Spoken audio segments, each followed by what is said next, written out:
Today I'm going to show you how to remove your tint with these simple tools that cost me under $40. We have a fabric steamer for $25, I'll put the link in the description, some general purpose adhesive remover, however other solvents can substitute, a pack of razor blades, and a scraper.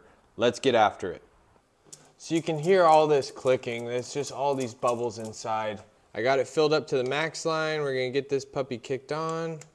Alright, we got some steam flowing. Let's start hitting this top lip and see what happens. I'm going to need to get a pry tool probably in here to get this top lip started. Wow. It's working really good so far, guys. You can see the glue and the film is separating, I believe.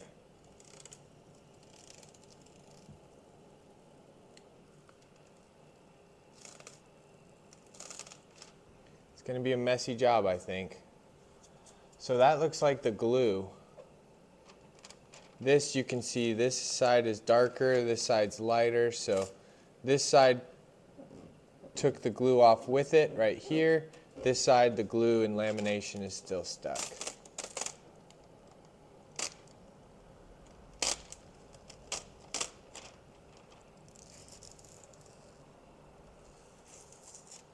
I'm really impressed so far though, guys. Yeah, it just smells like vinegar and feet. It's pretty whack. Now, I am not a window tint guy. I've done it once back in high school on my first car, my Jeep Cherokee. I love that car. I'd love to buy another Jeep Cherokee in the future, build it out. There's such a fun platform to work on. But this is working pretty good so far, guys. Look at that, just peeling down with ease. You can feel resistance once you hit a spot that doesn't have enough heat on it, but once you get that heat on, it just comes off nice. Let's see what's up with this glue up here. So the tint delaminated. That glue started, give it some heat. And that's not even tint right there. That's the second layer of glue that's behind the tint. Yeah, buddy. Keep coming. Keep coming. Nice, nice, nice, nice. We have this entire glass clean of tint and glue so far. So let's bump it up. Oh, hush. Try from underneath and kind of try to trap all that steam inside the tint. Oh yeah.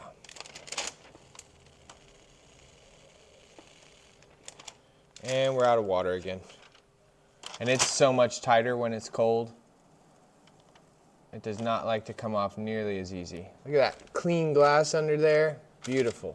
Moving tint can be such a pain, but this $20 steamer is saving the day. And this little unit puts out some heat.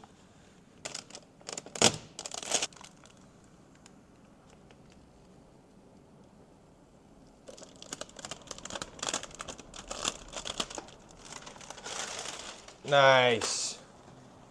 Okay, let's focus on this leftover glue while we got some steam left. Picking up steam. Aha. Let's give it a wipe. So now what we're left with is this adhesive that is behind the tint. You've probably seen me use this stuff, this 3M general purpose adhesive remover. Great for removing stickers, anything sticky. Just a really good product. I like to spray it onto the rag, but then sometimes I also too, I'll just fog whatever I'm working on. It's safe for paint.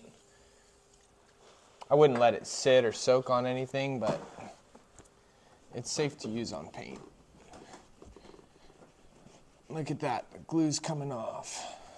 We're starting to discover some parts of glue that I missed, but cleaning it up will be able to show us what we need to hit. Wow. This stuff scrapes so different when it's cold. Some tint will come off a lot easier than this. This is some really old, shot out, tired tint. It's going to be a bit more stubborn than what you'd find on a more modern vehicle. Tint can be great. I do enjoy tint on some of my vehicles, but it has to be good quality tint, and it has to be able to block UV light, and it's not just a limo tinted out so you can do hood rat stuff with your friends in a tinted out car. I used to think that way, but now I just want UV protection, maybe just a light touch of tint. But this stuff was just horrific. Visibility at nighttime was real bad. So this part's probably going to be the most labor intensive, I feel like, trying to get all this glue scrubbed off. I'm going to really focus on this belt line down here, and then after I get this to a spot to where I like it, I'll bump the glass down and start focusing on that top lip. And fog this down, let that glue dissolve a little bit. And this tint just made this car such an eyesore. But it's going to look a lot better after this is cleaned up. Kind of bury it in, and we could take a plastic tool maybe, help to push that rag in there more, and just run it up and down. I'd say that's pretty much done, and according to the camera here, we're at 26 minutes. So that's pretty impressive for one piece of glass. That means we could have tint removed on all 4 doors in about 2 hours if we really tried. I might even be able to do it faster. But the back glass is super problematic on this car. It is just bubbling and flaking away all over the parcel shelf, and that one's going to be a little bit more trouble. Cool. One window is done. That came out beautiful. That worked really, really well. Let's bump onto the others and see how well the rest of the car does. Now, professionals use steamers. I actually talked to that detail specialist in one of my previous videos, and he told me he just uses an industrial steamer. So same concept, it's just a little weaker powered, but I'll tell you what, this $20 Conair steamer, it does the job just fine. I'm tempted to cut it too, so I can get in and peel this out in 2 strips. In my experience, I haven't ever scratched glass with an X-Acto blade. I try to be real, precise with it.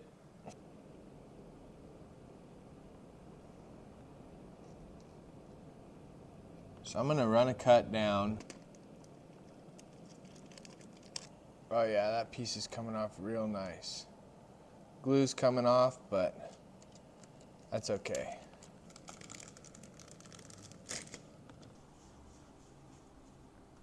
So I like to hit it with the saturated glue side and then try to buff with the dry side and hit it again, but a little less. Now, if I remember correctly, I think this needs a window regulator. Let's find out. You hear it just break? Well, I guess we're calling the parts store for a window regulator today too.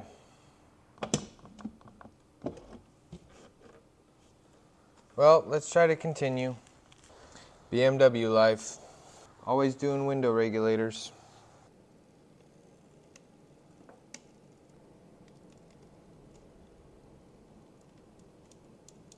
Alright, let's try to just get this one down. We'll do the glue afterwards.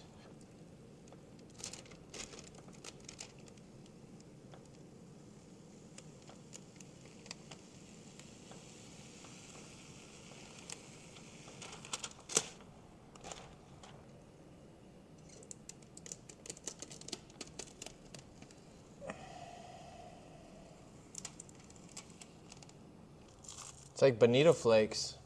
As soon as I think I'm getting it, it rips. Oh, this one, not as easy. See if we can get this glass bump back up. Oh yeah. That regulator's broke. Taking a little longer than anticipated, but we're making progress. Couple spots I need to get up in here, but for the most part, this one's done. How long this job takes is all dependent on how old your tint is.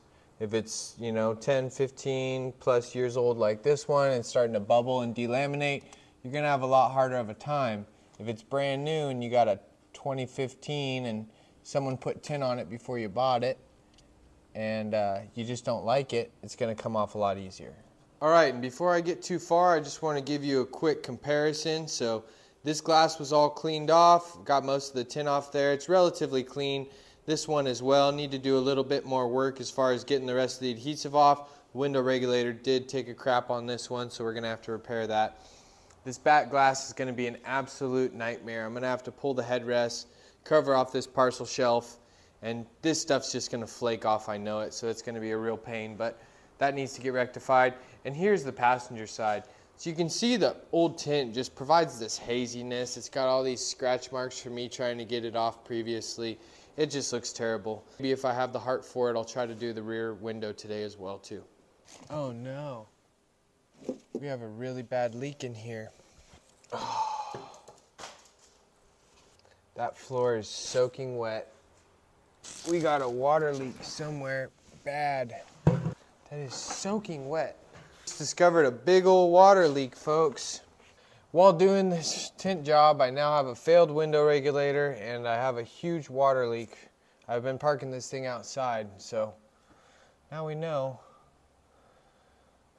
All right, anyways, we got to keep going and we'll deal with that another day. Make another video out of it. Jeez Louise. I hate water leaks.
Day 2 on the project, folks. We got all 4 doors taken care of yesterday. This outside glass is going to need a polishing, but you can see the tint's off on the backside. No more scratching, no more bubbling. We're going to get cracking on this rear glass and see if we can get it done today, because your boy needs some rest.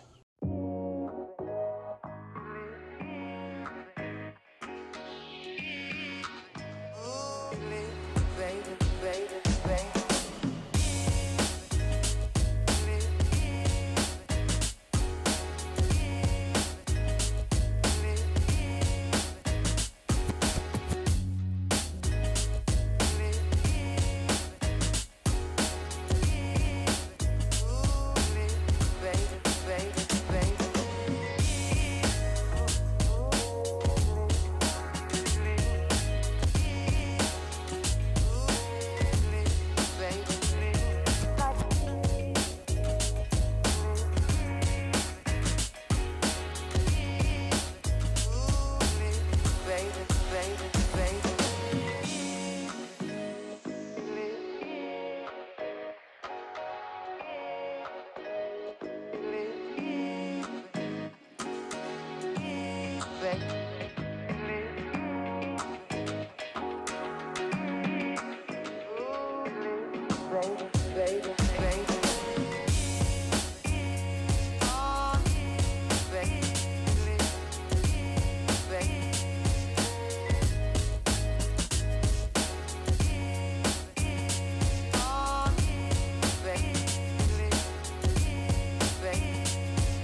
There you have it, folks.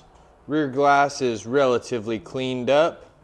The rear tint is removed. The defroster may have been damaged, but I really didn't have any other choice with that 10, 15-year-old tint that was flaking off. So we did the best with what we had. Headrests are back in. I'm real happy with the back glass. This side glass is looking really good. This window regulator failed. It was crunchy before I started the job, but actuating it one more time, I heard something snap in there. So stay tuned. We got a rear window regulator job coming, so I'll have that video soon in the future. As far as this side goes, after opening the car and letting this thing sit outside in the rain for a week or two, I noticed that this right rear passenger carpet is soaked. But when I moved this door, I saw some water come out of it, out of the bottom drip hole. So I do believe we have water intrusion getting into that door as well. So stay tuned on the channel. We're going to have a water intrusion repair and diagnosis on this side and a window regulator replacement on that side. This glass is still cloudy. It's definitely got some hard water stains, but I'll be able to get to that and address that at a later date. Front glass cleaned up really well. Very happy with the outcome on that. So overall, the tint is removed. Visibility is going to be way better now. I'll be way more happy to drive this car in the future. However, we still have a lot more work to go. I hope you enjoyed today's video, everybody. It was a tough one. It took me 2 days to get this tint done. This old flaky tint definitely is not for the faint of heart. However, if it is a newer, fresh set of tint that is only, a couple years old, you're gonna have a lot easier time removing it, especially with that steamer.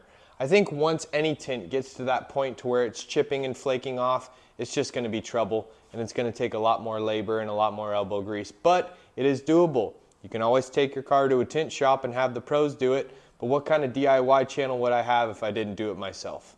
I've subbed jobs out in the past when I was working in the automotive industry, and we'd have tint pros do it. However, how can I sub out a job with a DIY channel? That's just not right. So we're gonna do it ourselves. We're gonna figure it out. We're gonna make mistakes. We're gonna learn on the way. And hey, I'm not a pro. I'm not the best at everything, but I'm willing to do it myself and figure it out. And I think that's what it's all about. So thanks again for watching. I appreciate you. Check out my other videos if you enjoyed this one. Stay tuned for cool content in the future, and I'll see you on my next day off.